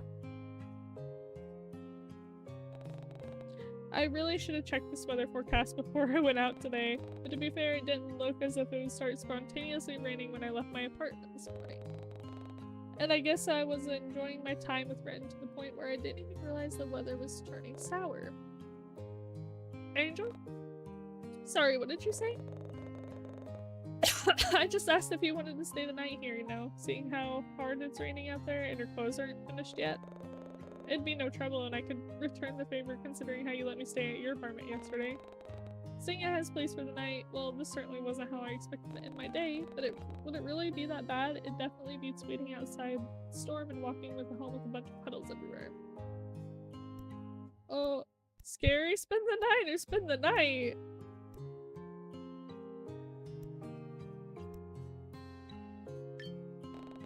I guess I could stay. Is that really okay with you? Yeah, of course, it's totally fine. Well, he had an energetic, eccentric man, wasn't he? Yay! Okay, let me know if you need more pillows or blankets, or if the room gets too cold. I haven't worked out how to use the fancy heater system yet, but I can definitely try. Also, you already know where the bathroom is, but if you— okay, got it, thanks, Rin. I shoot him a reassuring smile as to face him at the door. I should have got used to his attentive and observant behavior by now, but it was still like a foreign side of him that hadn't fully uncovered. But still, at least he wasn't stuttering much anymore. Yeah, I know. I just want you to be comfortable as possible, so treat this house like your own. Alright, gotcha. He looks like he doesn't want to leave. Instead, he lingers in front of the door a little while longer. Are you sure there isn't anything else you need? Anything at all? Oh my gosh! You know what? I want to spice things up. You want to— in my room? Did I just say that? I can't keep letting these intrusive thoughts win. I don't mind, but what's wrong with the guest room? He peers behind my head to glance around the room behind me before sheepishly meeting my gaze once more. Nothing's wrong, I just wanted to teach you a little bit, that's all. Sorry, I don't really know why I said that. Oh, I see, don't worry about it then. But to be honest, I kinda enjoy it when you tease me. Well, if everything's okay, I guess I'll let you get some sleep then. Yeah, okay. Alright then. Great, I successfully made the moon completely mortifying again. Good night, Angel, sweet dreams. Good night. I watch in silence as Rin turns on his heels and makes his way towards his room of his own down the hall. Shaking my head at his odd behavior, I close the door behind me and I slowly make my way towards the bed. I notice the Haruko plushie that Rin bought me earlier sitting atop the sheets, and I gently bring it closer to my chest to give it a soft squeeze. So he really did buy this for me after all. The faintest hint of cherry and nips emits from the toy, and it makes my mind drift to thoughts of that strange pink-haired man once more. He still is just as odd as usual, but parts of him were starting to feel rather endearing. I noticed how he no longer was stuttering as much or is acting as shy, and it made me wonder if we were getting closer. Now that I really thought about it, how did I feel about Rin? You know what? I think I like him. Okay, I guess he was kind of cute and endearing in his own way. Rin was very considerate and attentive towards me today, which I really liked, and he even bought me a plushie without being asked. That instantly raised him from a 4 out of 10 to a solid 7 out of 10 for me. Rin certainly had boyfriend potential, but things was still too awkward between us to lead in that direction. But it was still nice to think about. He certainly was nice to think about. Rolling onto my side, I hug the plushie closer so I can be surrounded by his comforting scent and slowly drift off to sleep.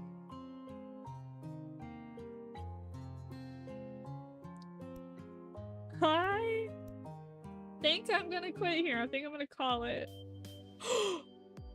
Oh shit, I hope that's saved.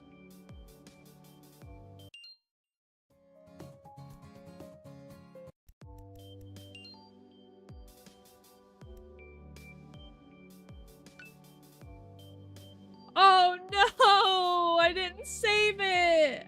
Oh shit. Okay, that's fine. I can play back up to the point I played at. But that will be all for tonight, so